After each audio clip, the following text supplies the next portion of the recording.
Selamat sore buat kita semua, selamat bergabung di Zoom aksi nyata topik Merdeka Belajar menyebarkan pemahaman Merdeka Belajar.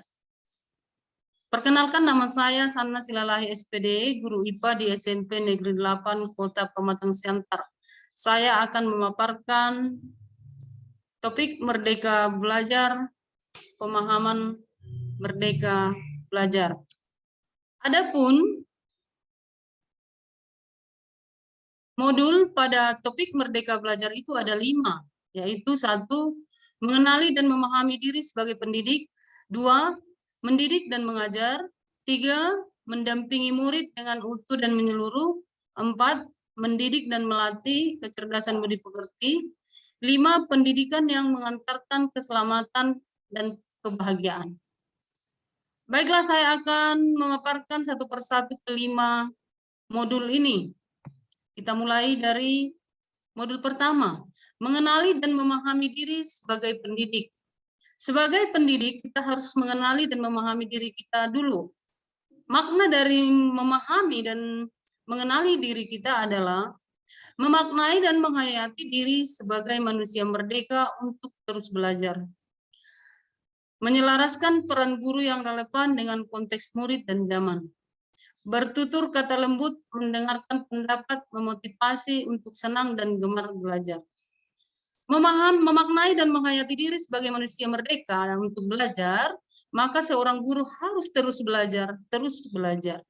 Jangan kita nyaman dengan keadaan kita sekarang atau cukup puas, tapi kita harus terus update.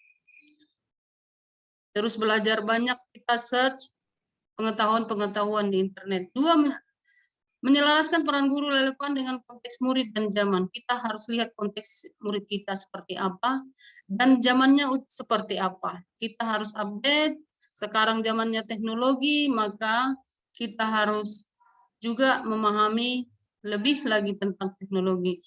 Kita harus bertutur kata lembut. Kita belajar bertutur kata lembut, mendengarkan pendapat, kita ubah kebiasaan-kebiasaan. Kalau kita bisa berubah dari kebiasaan kita, maka terbiasa kita bertutur kata lembut, maka akan makin bagus pembelajaran kita. Itulah modul yang pertama. Kita masuk modul yang kedua, mendidik dan mengajar. Selama ini kita masih melaksanakan pendidikan dalam pengajaran kita dengan sistem pengajaran kolonial yang harus perlu kita ubah. Yang itu adalah meminta murid berdiri di depan kelas saat lalai mengerjakan tugas. Murid kita biasakan duduk rapi menghadap ke depan dan kelas hening. Di kelas dan sekolah itu biasa dilakukan pemeringkatan murid berdasarkan nilai tes akademik atau pengetahuan. Menyeragamkan pembuatan tugas.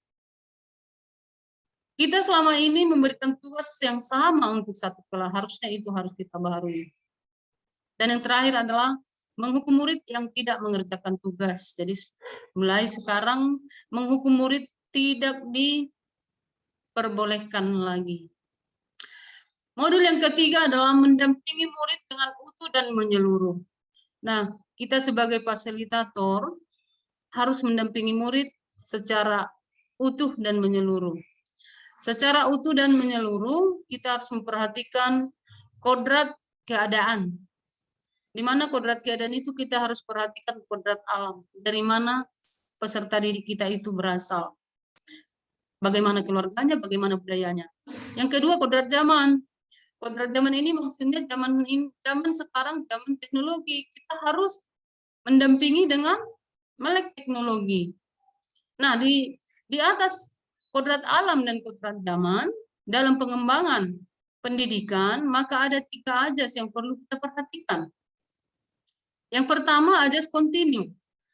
Ajas kontinu di sini maksudnya adalah ajas yang dilaksanakan pengembangan pendidikan dengan secara terencana dengan baik, secara kontinu berkesinambungan.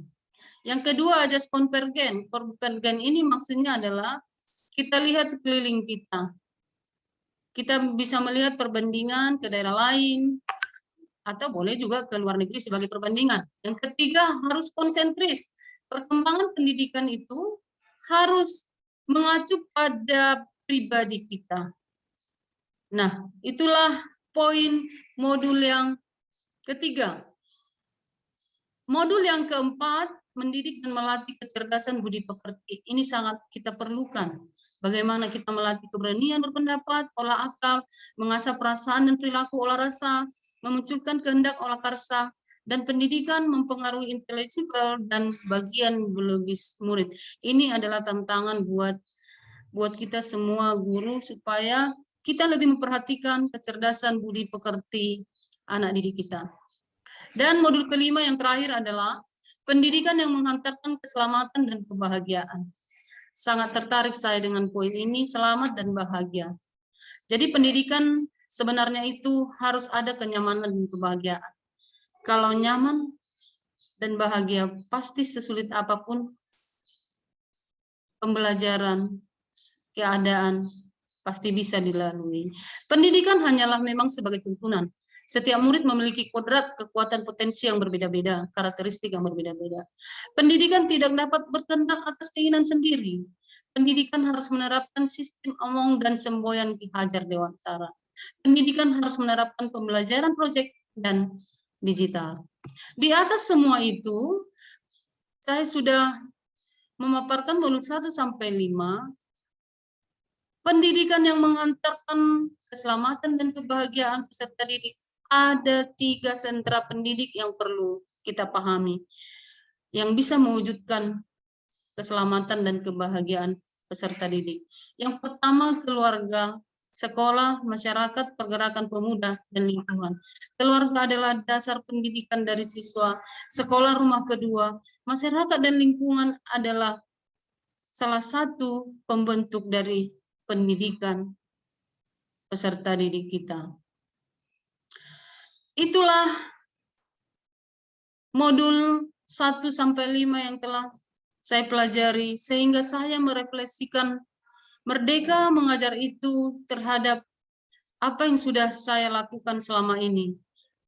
Yang pertama, Merdeka Mengajar harus merdeka gurunya, merdeka siswanya.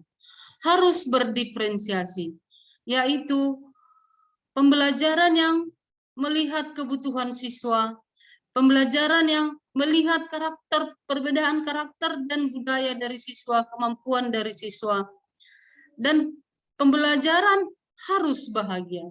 Kalau bahagia, nyaman, maka apapun yang dilakukan, sesulit apapun itu, pasti akan bisa dilalui. Tercapailah insan yang merdeka. Sampai di situ pemaparan saya. Sekian dan terima kasih. Salam Merdeka Mengajar.